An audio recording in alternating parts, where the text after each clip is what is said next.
kay House Speaker Martin Romualdez ang butihin, ama ng mga congressman sa ating bansa. Ang allegation, ang kanyang pamilya ay di umano daw, ay sangkot daw sa Pogo operation dyan sa Bataan. Magandang umaga po mga kaibigan. Ngayon ay araw na tayo ng June 25, 2024 na kung saan samot-samot saring issue na naman ang ating pag-uusapan ngayon. Una, itong kumakalat na hindi mo alam kung saan dinadawit. Puro fake news, kung ano naman sinasabi against kay House Speaker Martin Romualdez, ang butihin, ama ng mga congressman sa ating bansa. Pangalawa, may nakikita ako dito mga kababayan. Kumakalat ngayon sa social media ang mga larawan ng pinamimigay na bigas na may label na Romualdez Rice. Ito ay madaling naiugnay sa opisina ni House Speaker Martin Romualdez. Mabilis naman napukaw atensyon ng mga netizen at marami ang agad na nambas kay House Speaker. Meron mga nagsasabing napakaaga daw ng pag-epal ni Kong Romualdez para sa eleksyon. Meron din mga nagsasabi bakit kailangan lustayin ang pera ng taong bayan para lang sa interes ng iisa. Ano't ano pa man ang mga ibato na batikos o ipukol na mga puna kay House Speaker, isa lang ang intensyon niyan. Ito ay ang makatulong sa mga Pilipino. Nakapagpapahayag na at nakapagpaliwanag na si House Speaker Martin Romualdez na ang mga bigas na ito ay hindi aprobado ng kanyang opisina. Walang opisyal na permiso mula sa kanyang opisina o sa kanyang mismo ang paglalagay ng kanyang epelyido bilang label sa naturang ayuda na bigas. Pangalawa, hindi din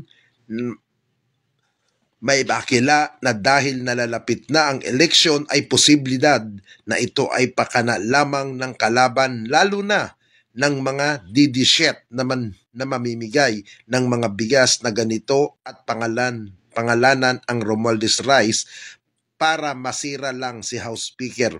Isang taktika para padumihin ang pangalan ni Speaker.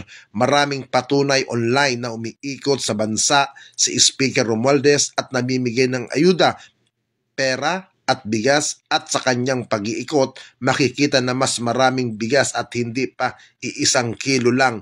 Kung siya po ay mamigay, walang din itong pangalan o label na Romualdez Rice, kaya masasabing isa itong paninira sa kanya. Magandang intensyon ni Speaker ang makatulong, wag na sanang natin pagbigyan ng kung ano-anumang malisya ang pagtulong na ito. Ginagawa niya ang lahat, pati na din ni President Marcos, upang maibigay at maihatid ang serbisyo at pangako nila na maibaba ang presyo ng bigas. Patunay na din ang pakikipagpulong nila sa iba-ibang rice stakeholder ng ating bansa. Sana imbis na tayo ay manira ay suportahan na lang natin ang mga programa ng ating administrasyon. Ngayon, mas mapapadali pa may sa katuparan ang kanilang mga naipangako kung tayo ay nakakasuporta sa kanilang lahat.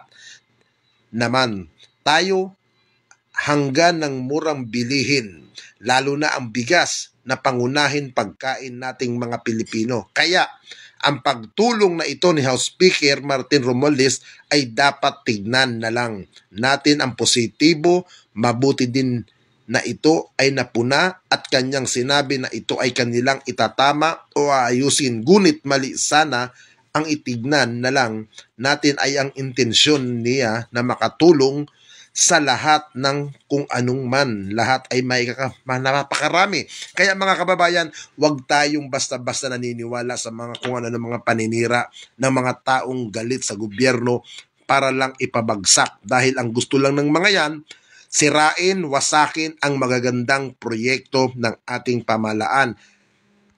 Mga kaibigan, nung mga past month, almost nung mulang naupo si Pangulong Ferdinand Bongbong Romualdez Marcos, hindi natin maitatanggi, hindi natin maiakila na kung saan ang karamihan ng mga dikit kay dating Pangulong Rodrigo Roa Duterte, walang tigil na pagbatikos, paninira, kung ano mga masasakit na salita ang binibitawan sa ating Pangulo ngayon.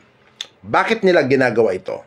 Sa akin nakikita, mga kaibigan, una, may mga agenda sila na hindi na nila nagagawa nung mula sila'y na bumaba sa pwesto. Pangalawa, may mga sikreto sila dyan na hindi natin nalalaman. Ngayon, may mga lumalabas na ulat sa larangan ng news, sa larangan ng social media, hindi natin malaman kung totoo ba itong nangyayari. Lalong-lalo na ito sa katauhan ni dating Presidential Spokesperson Secretary Harry Roque, na kung saan ang allegation, ang kanyang pamilya ay di umano daw ay sangkot daw sa Pogo operation dyan sa Bataan. Gaano kaya ito katotoo at ano ang dahilan? Bakit sangkot sila at bakit nasama ang pangalan nila dyan? At ang sinasabi, malaki ang kinikita. Hindi kaya ito ang dahilan kung kaya bakit atake ng atake itong dating spokesperson sa administrasyon ni Pangulong Ferdinand Romualdez Marcos? Isang malaking issue na naman ang kinasasangkutan ni dating Presidential Spokesperson Harry Roque matapos madiskubre na ang kanyang asawa pala ay may link sa Pogo Hub Yachts Club sa isang 421 hectare na economic zone sa Maribeles, Bataan. Sinimulan gawin noong first quarter taon 2021 at naging operational naman din agad noong third quarters ng nasabing taon. Hindi naman natin maikakila na ang mga Pogo Hubs ay nalink ngayon sa kung saan anong mga krimen gaya ng prostitusyon, human trafficking. Kung inyong iisipin, halos dumagsa ang mga Pogo Hubs noong nakaraan administrasyon. Nung nakaupo pa si dating Pangulong Rodrigo Roa Duterte bilang presidente, nagkaroon ng lakas ng loob ang mga Chinese na magtayo at mag-operate ng kanilang mga business dito sa ating bansa, lalong-lalo na ang mga sugalan na yan o ang Pogo. Malaki ang kinikita ng mga Pogo na ito, multi-million kada taon, kaya hindi nakakapagtaka kung ang target na kikitain ng Pogo Hubs na ito ni Roque ay 25 billion sa loob lamang ng 5 taon.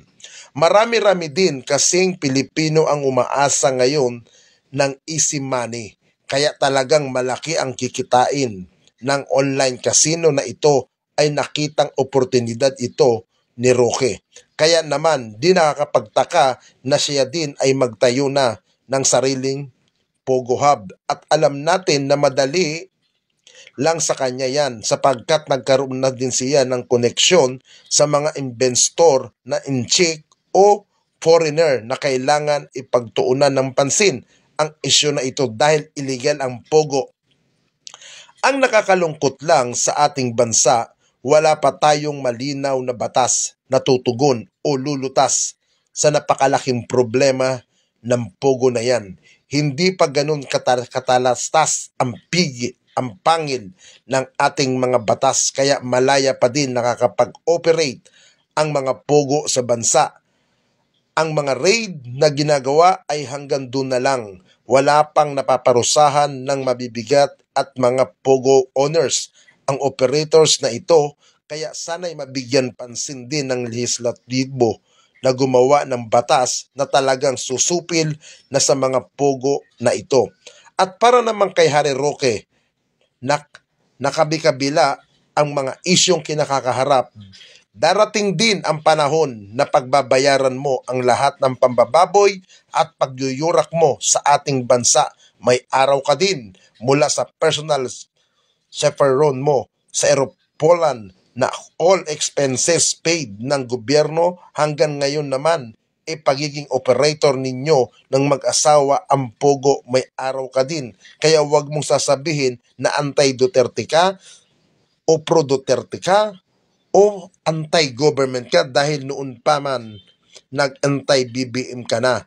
Alam namin ang totoo, kulay mo at lahat ng lalapastanganan mo ay babalahuraan mo ay pagbabayaran mo sa tamang panahon.